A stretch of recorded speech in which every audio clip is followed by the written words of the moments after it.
Tout plaisir est pour moi de vous savoir nombreux devant vos postes téléviseurs et même liboso ya ba téléphone na bino pona kolanda kindoki politique émission d'actualité politique wapi te sarabino nini zo les kanamboka to analysera na bino longo actualité to sarabino le pourquoi et le comment des choses, qu'est-ce qui se passe dans notre pays, pourquoi zo les kabongo et nini fallait salema salemina noter pour que mboka na biso et kende liboso to bien que chef de l'État Azwami na États-Unis d'Amérique wapi lobby eleki alobaki na tribune ya Nations Unies lokola Mukambi ya ekolo RDC pe lokola président en exercice ya Union africaine chef de l'État congolais lobaki na État libongo baka ba problème ya Afrika pe lisusu ba problème ya RDC notamment insécurité na est na likambo État libongo état de siège alobaki état de siège ekozala lever kino tango nini guerre topé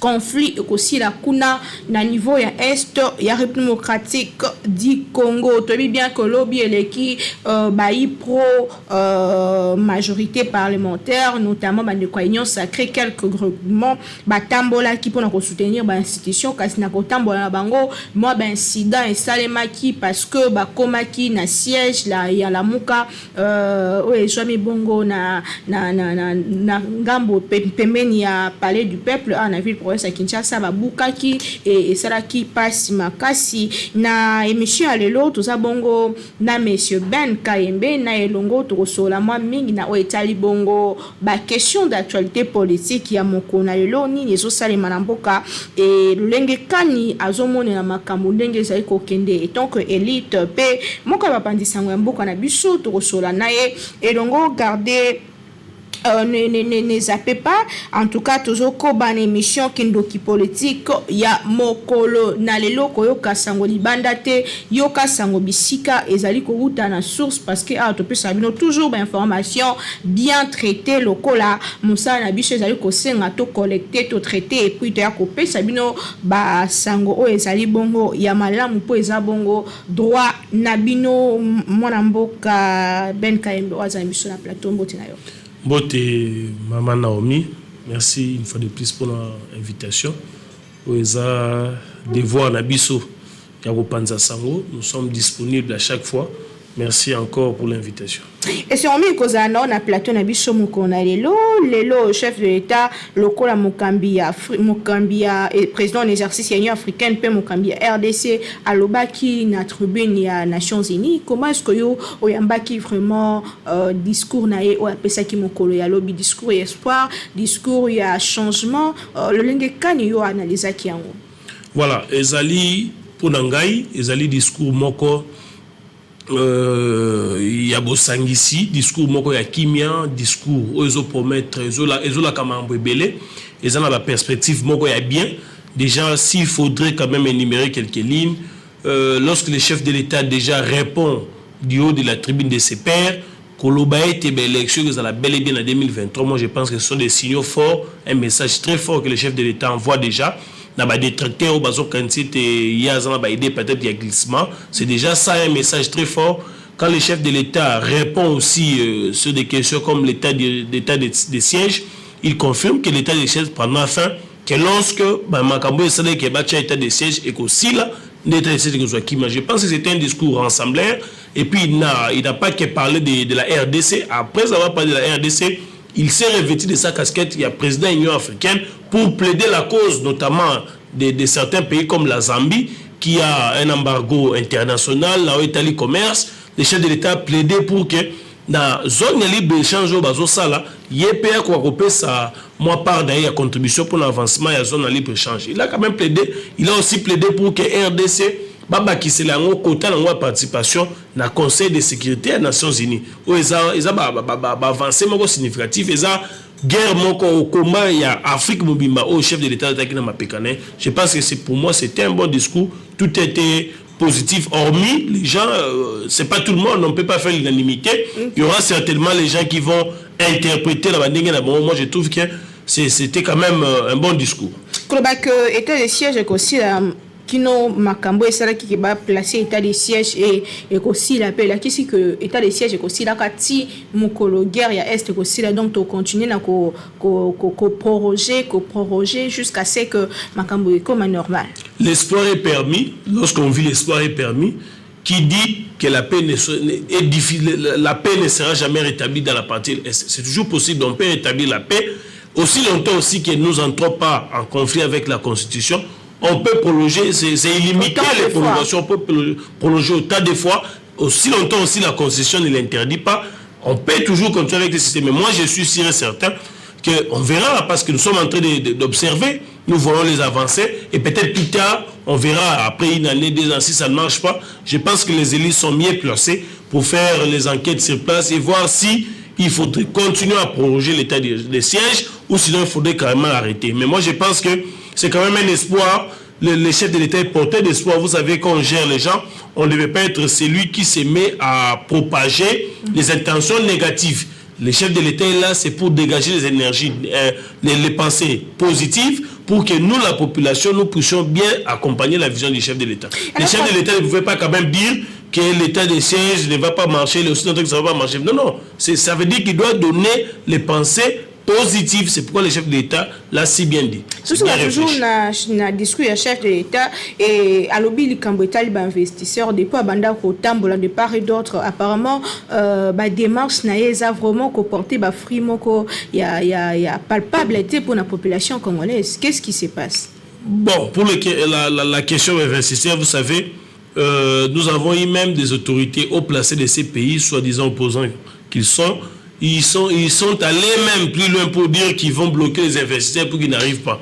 Mais ce n'est même pas ça là les débats. Moi je pense, à mon humble avis, selon les analyses que moi j'ai faites, je pense que ceux qui les investisseurs bazoyate, ça veut dire le fonctionnement aujourd'hui de ces pays recouvre un peu la normalité. Ça veut dire que nous ne sommes pas encore dans la normalité, mais tous retrouver malais mais normalité. Regardez par exemple aujourd'hui, on a des révélations telles que un Chinois qui crée un sol, qui crée un territoire chinois dans un sol congolais. Ça c'est compliqué. Un monsieur sans papier qui interdit même à ces mêmes Congolais, autorités qu'ils soient-ils, de fouler les pieds de cet endroit. Mais nous sommes quand même dans notre pays. Ça veut dire tout ça, on doit rétablir. Il y a des investisseurs qui ne préfèrent pas venir dans un pays où la sécurité n'est pas garantie. Ou dans un pays pour venir, il faudrait nécessairement que Moutoumoro Boya Simbayo. Nous continuons à vivre quand même ces scénarios, il faut le dire. Par rétrocommission, tout ça. Il y en a encore, il y a de ceux qui continuent à se verser dans ces pratiques-là. Au moins, à Moutoumoro Wakanga, 3-4 personnes, on a cité certains qui détiennent même aussi des zones minières. Ça veut dire qu'il est de ces aïeux, mais il donne aux étrangers pour exploiter. Ça veut dire, au fur et à mesure, nous sommes en train de toiletter tous ces petits problèmes. Ça permettra à la longue que un jour, des investisseurs arrivent sur le terrain et qu'ils ont la liberté ou sinon la facilité de s'implanter dans un pays. Parce qu'un investisseur sérieux ne peut pas arriver dans un pays où on ne lui facilite rien, mais on lui demande tout. Et tout ça, j'ai toujours regretté que nous sommes dans un système où Dengue Congolais dans l'ensemble réfléchissent, on attribue tout au chef de l'État. Je ne vais pas ici demander à tout le monde de ne plus le faire, mais c'est quand même une mauvaise pratique. Vous savez, même aujourd'hui, un ministre qui se comporte mal, on attribue au chef de l'État. Un ministre qui fait ceci, on attribue au chef de l'État. Vous savez, il y a quand même une proportion, une partie de l'autorité qui est reconnue. Bien sûr que c'est sur le visionnaire. Je me demande s'il faudrait, à part le travail d'un chef de l'État, à côté de lui, il y a un cabinet, il y a l'institution présidente de la République, il y a le président de la République, il y a le gouvernement. Si aujourd'hui, tout doit passer par le président de la République, mais finalement, qu'est-ce qu'on ferait? À quoi auraient servi toutes ces personnes qui occupent des postes dans ces pays? On ne peut pas tout verser sur le chef de l'État. Mais malheureusement, je l'ai dit ici, qu'on a eu ce système bien avant, avec par exemple le régime Kabila, où tout était attribué à Kabila. Aujourd'hui, on a du mal même à dédouaner le chef de l'État dans certains dossiers. Parce qu'on s'est dit, bon, à l'époque, vous avez dit à votre émissaire que tout dépendait de lui. À votre tour, il faudrait tout subir. Même si ce n'est pas vous, lorsque c'est un ministre, on attribue ça au chef de l'État. Il y a par exemple des ministres qui prennent des décisions par moment où le chef de l'État est surpris. Oh, mais comment il y a ça? Parce que le ministre a droit de décider les arrêtés ministériels. C'est son pouvoir lui reconnu par les textes légaux. le chef de l'État ne peut pas à tout moment intervenir, interdire à un ministre de prendre des décisions. Regardez par exemple, il y a eu états généraux de l'issue des universités.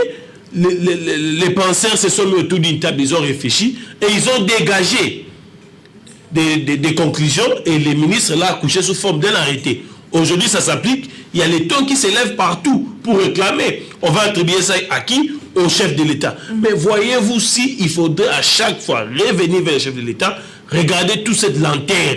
Les mieux à faire, c'est qu'il faudrait vraiment que la RDC trouve une chance de s'octroyer des personnes vraiment avec une bonne vision.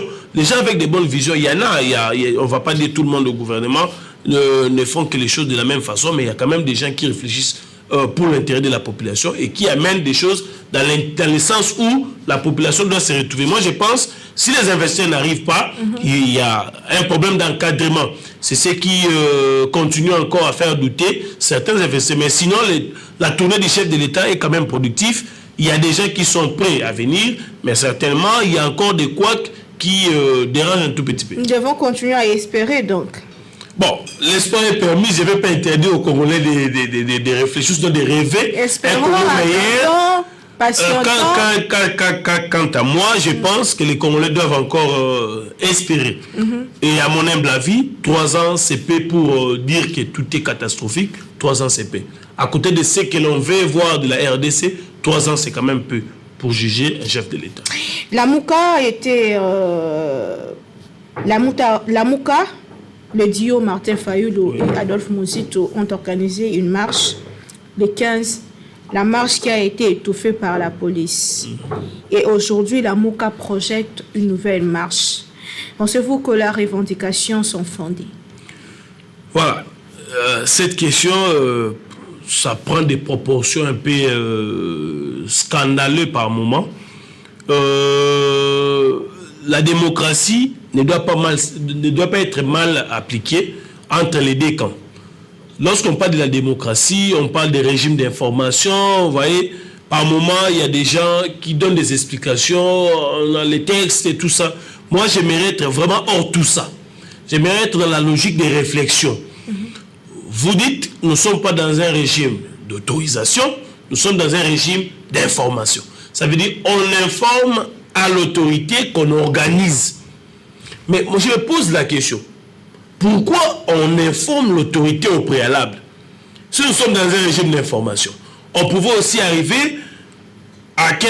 on organise une marche pour le 15, les matins, on envoie une lettre, l'essentiel qu'il on l'appelle au téléphone, l'essentiel qu'il soit informé. Organiser aussi pour envoyer, par exemple, la police. Si on reconnaît à cette autorité établie les pouvoirs, ne fût-ce que d'encadrer la marche, ou sinon de sécuriser les gens qui vont marcher, ça veut dire à celui-là, on reconnaît aussi un droit de dire un mot sur l'organisation, par exemple, d'un événement ou d'une marche ou de que sais-je encore d'autres. Ça veut dire, vous organisez une marche, qui connaît la situation actuelle sécuritaire de la ville? Si c'est Ngobila. Il n'y a que lui. À côté de lui, peut-être le général Kassongo. Mais cela se met autour d'une table pour vous dire, nous sommes dans l'impossibilité, par exemple, de vous sécuriser.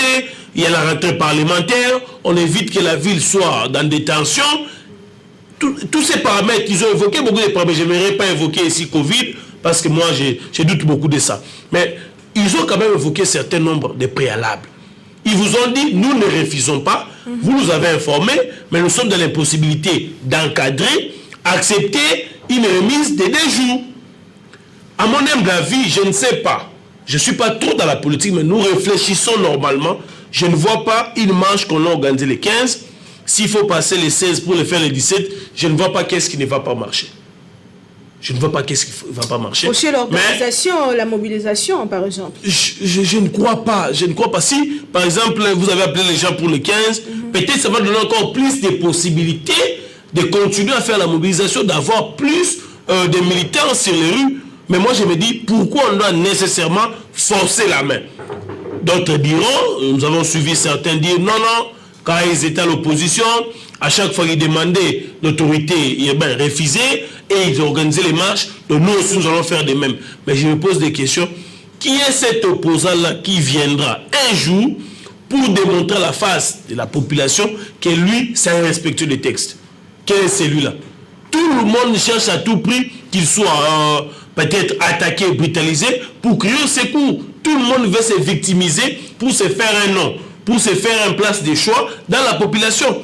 En soi, je ne vois pas de raison d'être. C'est les combats politiques, c'est comme ça. Non. Par moment, on comprend aussi mal ces histoires de combats politiques et autres. Moi, je me dis, si aujourd'hui, là, je l'ai dit tout aussi aujourd'hui, l'opposition, je ne dis pas, il y a maintenant beaucoup d'opposition, l'opposition organise une marche pour obtenir immédiatement la baisse des prix surgelés. Au lieu de critiquer l'idée, moi, je suis prêt à accompagner une telle initiative. Parce que c'est les biens communs, ça. Quand on arrive à obtenir la baisse des prix surgelés, même nous pauvres ici. Non, glissement, c'est aussi mais réfléchissons. Moi, je ne suis pas dans les... Pour l'intérêt de tous. J'ai dit vraiment ici, on quitte le domaine des textes et autres, tout ça. Soyons dans la réalité, soyons réalistes, soyons pragmatiques. Aujourd'hui, si on parle de glissement, Martin Fayulu en crie, c'est pour obtenir quoi? N'est-ce pas que c'est pour obtenir une possibilité que lui soit élu président de la République?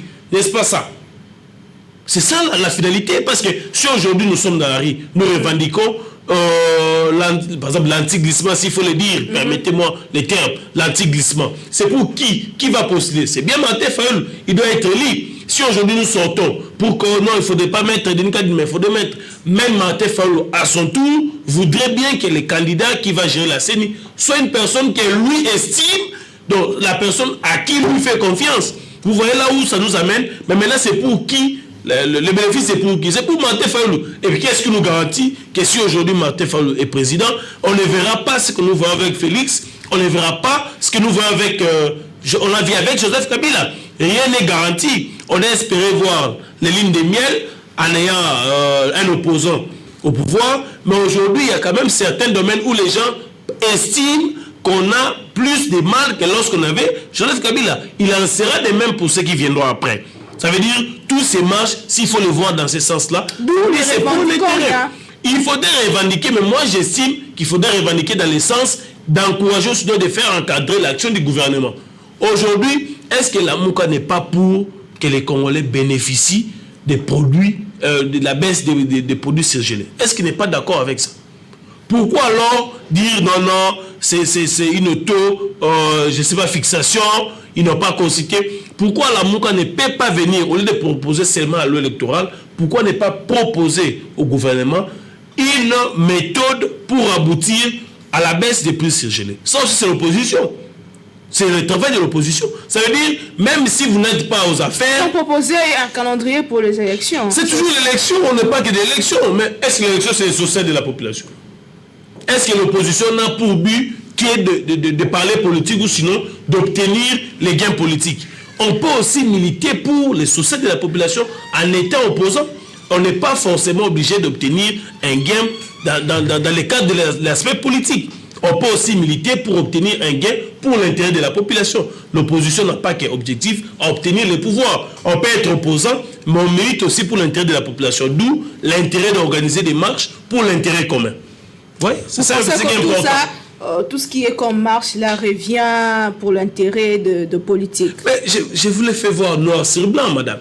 Lorsque, par exemple, on marche pour soutenir la dépolitisation, sinon ne pas avoir Denis parce qu'on estime qu'il y a des incohérences entre lui et le pouvoir en place. Si aujourd'hui Martin Fayulu, pour qu'il soit d'accord avec un président de la CENI, et Sengeli Bachela est Moutou Oyo, il est à zone d'ima et bon, Moutou a sa confiance que il est à republier va résister bien. Pour gagner aligner Moutou Bongo, pour estimer que il est fort postulé et il faudrait Moutou à capable de republier va résister. Réflexion j'espère que l'élection pèse à droit constitutionnel, il y a peuple ok opposant pas pour que le peuple a droit. Madame, la constitution garantit beaucoup de choses. À part les élections, la constitution garantit l'éducation, les droits à l'éducation à tout le monde, le social, tout, accès à l'eau potable, la constitution garantit tout ça. On ne doit pas seulement résumer les combats de l'opposition aux élections, point barre. Ailleurs, nous le voyons. Ça veut dire, vous sommes un grand menteur, nous sommes de la presse. On vous appelle quelque part, vous dit non, l'opposition s'est réunie, il y a un point de presse, il va proposer comment l'État, un schéma à l'État pour obtenir la baisse des prix surgelés. Ça veut dire si aujourd'hui l'État opte à ça et qu'on obtient cette baisse-là, la population va se réjouir pour le compte de qui? De l'opposition qui a proposé. Et non seulement le calendrier électoral qui est proposé pour des fins personnelles premièrement. Ça c'est d'abord personnel. Ça veut dire ils vont militer pour qu'un jour, parce qu'ils estiment qu'ils vont être candidats. Ça veut dire qu'ils veulent à tout prix accéder à la magistrature suprême. Pour changer les choses, sûrement. On espère qu'ils vont changer les choses. On l'a espéré avec Félix Tshisekedi. On a espéré aussi, peut-être pour certains avec Kabila, mais il y a aussi aujourd'hui des choses qu'on vit. Vous entendez parler, donc nous ne pouvons plus faire confiance aux opposants. Je vous ai dit, si l'espoir est permis, on doit faire confiance. Mais je n'aimerais pas. Vous savez, aujourd'hui, Félix l'a dit. Il y a certaines choses que j'ai pensé, moi, personnellement, que lorsqu'on arrive au pouvoir, on doit directement les arranger. Mais aujourd'hui, je me rends compte combien mon prédécesseur a eu du mal. D'ailleurs, il donne raison à Kabila aujourd'hui pour dire, gérer, c'est bien bon. Mais avoir autour de lui des gens dignes de confiance, c'est quand même assez compliqué. Mais il se bat de son mieux pour voir comment continuer à faire avancer les choses. En réalité, peut-être il s'est dit, ah, il t'a décidé, j'ai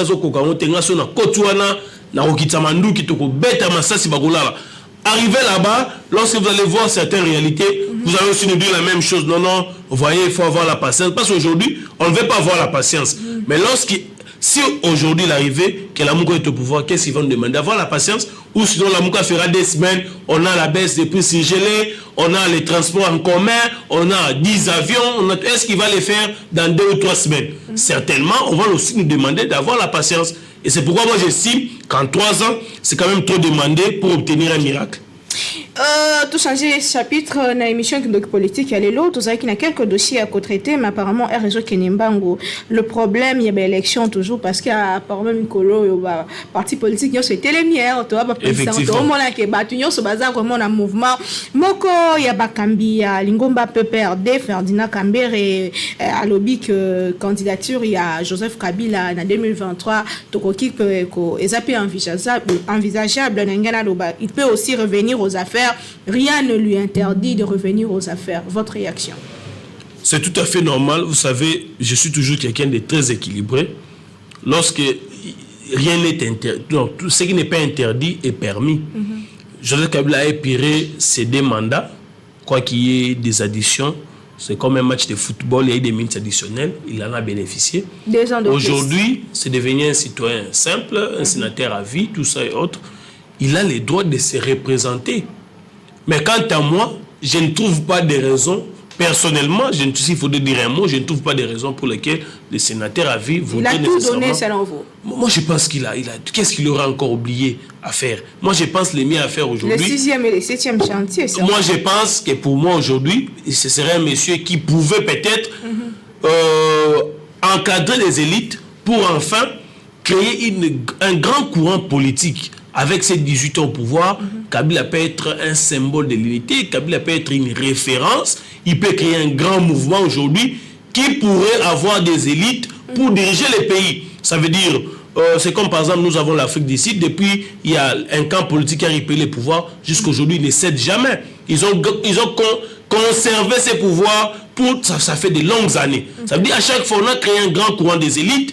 À chaque fois qu'il y a une élite qui sort de ces camps pour succéder à l'autre. Je pense, à mon humble avis, Kabila, ça va être un monsieur comme ça. C'est pas un monsieur qui doit encore se représenter. Ça veut dire donc, même les Ferdinand Kambere, et ils ne seront là que pour peut-être dire que lui va revenir. Pourquoi lui ne serait pas un jour un monsieur qui peut gérer la République? Ça veut dire qu'il devait être derrière ces messieurs, avoir les conseils, bénéficier de l'expérience pour qu'un jour, parmi les élites du FCC ou sur du PPRD, qu'on ait aussi des candidats potentiels à la présidence de la République ou sinon dans d'autres législatives. Je pense que c'est très important. À mon avis, c'est ce que je pouvais dire par rapport à ce que pense Ferdinand Kambere. Moi, je pense pas, je trouve pas intéressant, je trouve pas pour quelle raison les sénateurs à vie va accepter de répondre, par exemple, la représentation. Moi, je le trouve trop à l'aise, je le trouve très à l'aise vraiment avec les histoires du pays. Et moi, je dirais qu'aujourd'hui, Kabila est une école pour la RDC. Effectivement. Il était très jeune, président de la République, donc il peut encore encadrer des jeunes. Si seulement il faut réfléchir. Beaucoup de gens ont un problème avec leur entourage. Par moment, les gens comprennent mal les chefs de l'État. Lorsqu'ils comprennent mal les chefs de l'État, ils ne savent pas comment orienter la pensée, par exemple, du sénateur à vie Joseph Kabila. Ils ne savent pas comment orienter sa pensée. Or, s'ils comprennent au moins sa pensée, ils n'auront pas du mal à soutenir ce que lui pense. Je me demande combien, au jour d'aujourd'hui, encore des sénateurs à vie pour partager sa vision actuelle par rapport à l'évolution de notre pays. S'ils peuvent le faire, bénéficier de l'expérience pour qu'un jour eux aussi occupent des fonctions, ça serait une bonne chose. Tout ces émissions d'ambition, une augmentation, il y a des recettes à l'État, et mati de 30%.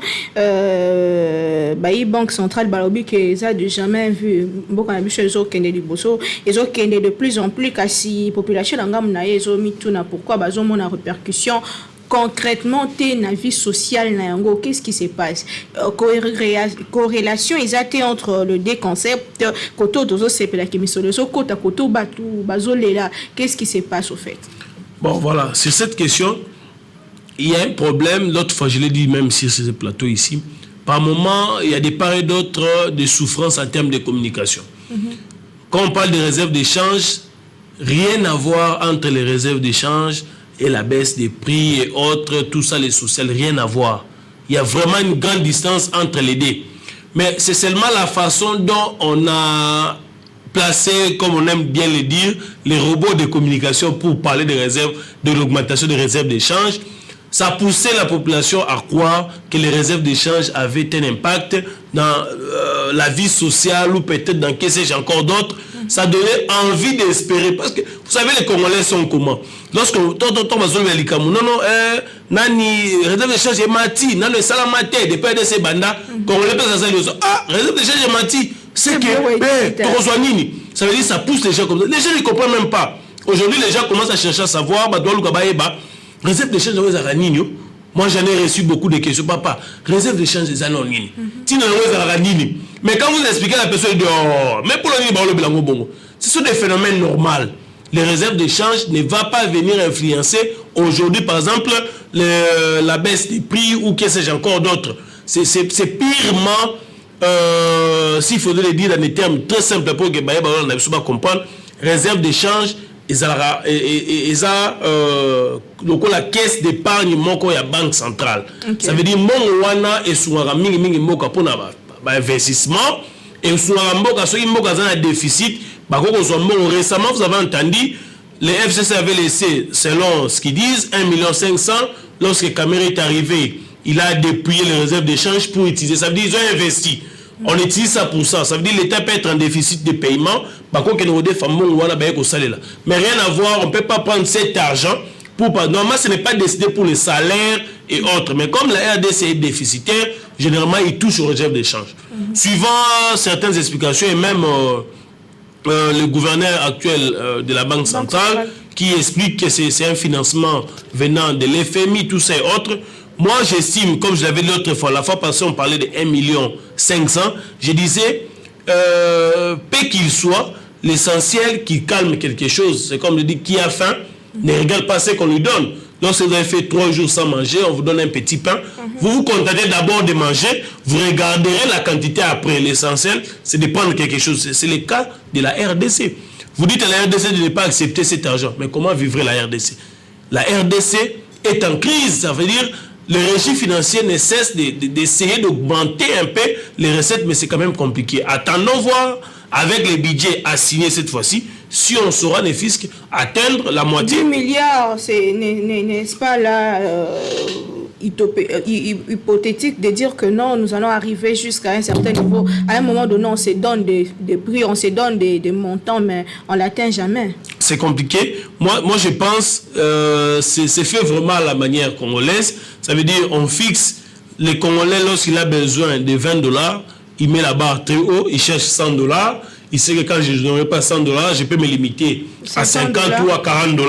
C'est le rythme avec lequel on va avec ces budgets, à mon humble avis, parce on tourne autour de 4 milliards, mais cette fois-ci, pour l'exercice 2029, on propose un budget allant de 10 milliards, et je suis sûr que selon l'évolution des régies financières, des assiettes financières, je suis en train de voir qu'on pourrait, ne fût-ce qu'atteindre 5, ou si c'est beaucoup, ce serait 6 milliards, parce que, vous savez, avec le travail de l'IGF, on est en train petit à petit de verrouiller les trous, sinon là où ça soigne, là où les finances soignent.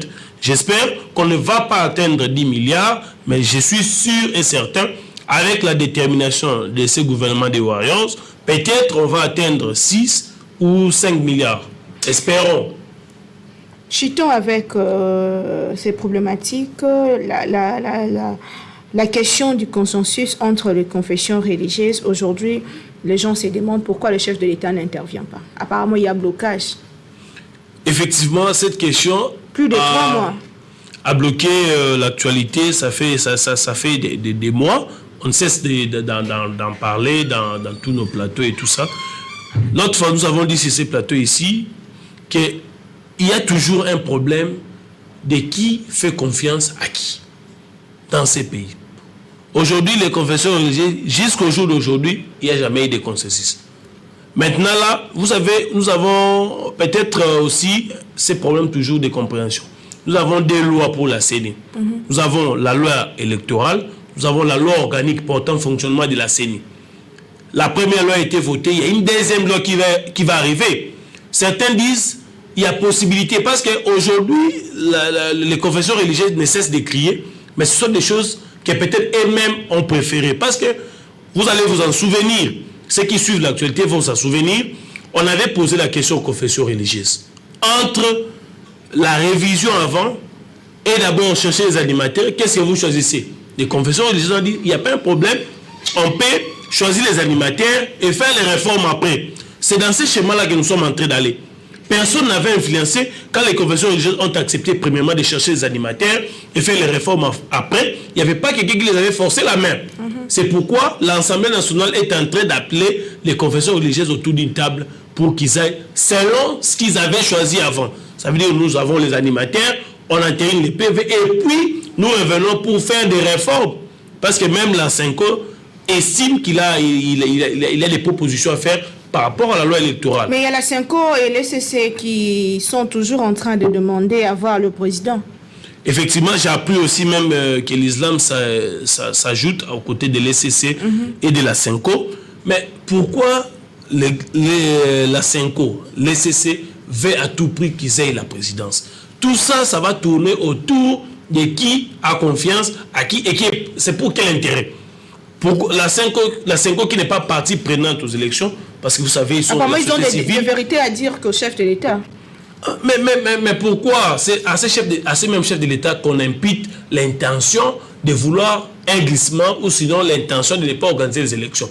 Mais à chaque fois vous revenez vers lui, vous lui donnez encore, quand le chef de l'État va donner des injonctions pour le bon fonctionnement, après on revient pour dire oh, il a dit ça, c'est pour sauvegarder ses intérêts. Mais pourquoi ne pas nous limiter? Mais j'ai entendu même des gens dire que l'Assemblée nationale n'était pas habilitée pour faire appeler les confessions religieuses. Je trouve ça absurde parce que le pouvoir est révolu à l'Assemblée nationale d'entériner avant d'envoyer chez les chefs de l'État. Ça veut dire la grande partie de ce travail s'est fait au niveau de la chambre basse. Pourquoi ceux-là qui sont habilités à entériner ce que les confessions religieuses ont fait n'auront pas l'habilité de les convoquer autour d'une table? On les a convoqués pour les mettre autour d'une table. Vous savez, aujourd'hui, si par exemple, on doit créer une médiation entre les confessions religieuses, ce serait une bonne chose. Parce que pourquoi? S'il y a aujourd'hui un médiateur qui peut mettre autour d'une table les 6 confessions religieuses et les 2 indécis de confessions religieuses, ça serait une bonne chose. Ça veut dire entendre ce que les 2 veulent et les 6 autres. Comme ça, voir quels sont les points de convergence et les points de divergence. Comme ça, à partir de ça, on pourra voir sur les questions qui divisent les confessions religieuses, quelles sont les questions qui peuvent être réformées pour que nous ramenions tout le monde autour d'une table. Mais les confessions religieuses ne veulent pas à tout prix se mettre autour d'une table. Espérons qu'après l'entérinement, ils reviendront au moins autour d'une table pour proposer les réformes sur la loi électorale. Nous sommes à la fin de cette émission. Tu as bel espoir mingi apparemment. Tu comme bata mais apparemment tu as une réforme espoir tondi makara. Mais ça aussi la kate pour la nini. Parce que les lopo mutani milayo ya liboso za la nini. Il faut bimisa oyo za la ngona mutu wana yeba yango. Soko liminga la badolanda yo, il faut ibsanga oyo zo kanisa. Ponga la bana kolanda yo. Tant que je sanga oyo zo kanisa ponga la landa yo, ça veut dire que je dois espérer à ce que vous dites. C'est dans l'espoir continue, elle existe. Espérons que... On doit espérer au changement, on doit espérer l'amélioration du social de la population. On doit espérer à tout. C'est la fin de cette émission. Votre mot de la fin? Non, sinon de dire merci. Et sinon, il y a un point aussi qui vraiment me dérange aujourd'hui. Nous assistons de plus en plus à la déprivatisation de la vie même des hauts cadres de ces pays. C'est quand même des choses à ne pas encourager. Moi, je me dis, quoi qu'on soit une personnalité publique et que la vie ne soit plus privée, mais il y a quand même des choses qui devaient être comme des tabous. Et que même certaines personnes ne devaient pas prendre les leaks, de relayer de tels propos, de telles informations.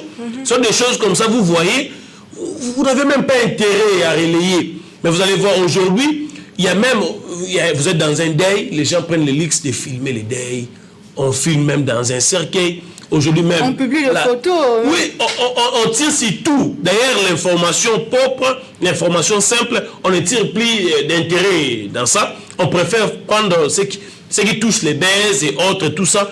La vie privée est très sacrée. Chacun de nous a une vie privée qu'il aimerait pas nécessairement qu'il soit mis sur la place publique. Je pense qu'il faudrait les faire. Aujourd'hui, quand vous les faites pour une autre personne, vous trouvez formidable. Mais lorsqu'on le fera pour vous, vous allez crier à l'acharnement, vous criez à autre chose. Je pense que les gens qui ont favorisé la circulation de cette vidéo qui est devenue très virale sur les réseaux, je pense qu'il faudrait trouver un moyen. Et d'ailleurs, je pense que les états généraux de la presse, on en parlera, il faudrait trouver un moyen de mettre aussi des garde-fous aujourd'hui dans ces métiers journalistiques qui est devenu liberticide dans les réseaux sociaux. On ne contrôle personne. Vous savez, avec les réseaux sociaux, il n'y a pas de cadre de presse, il n'y a pas de délit de presse, on fait tout, on tire sur tout, et puis ça passe. J'aimerais vraiment condamner ces faits. Je pense que la justice va nous aider quand même à interpeller ceux qui ont favorisé la circulation de ces vidéos. Aussi, c'est Michel, en tout cas, mais on ne pouvait pas en passer. Parce que c'est quand même honté au moins à faut pas que et comme à niveau la communication et on maîtriser la crise, il faut laisser passer au fait.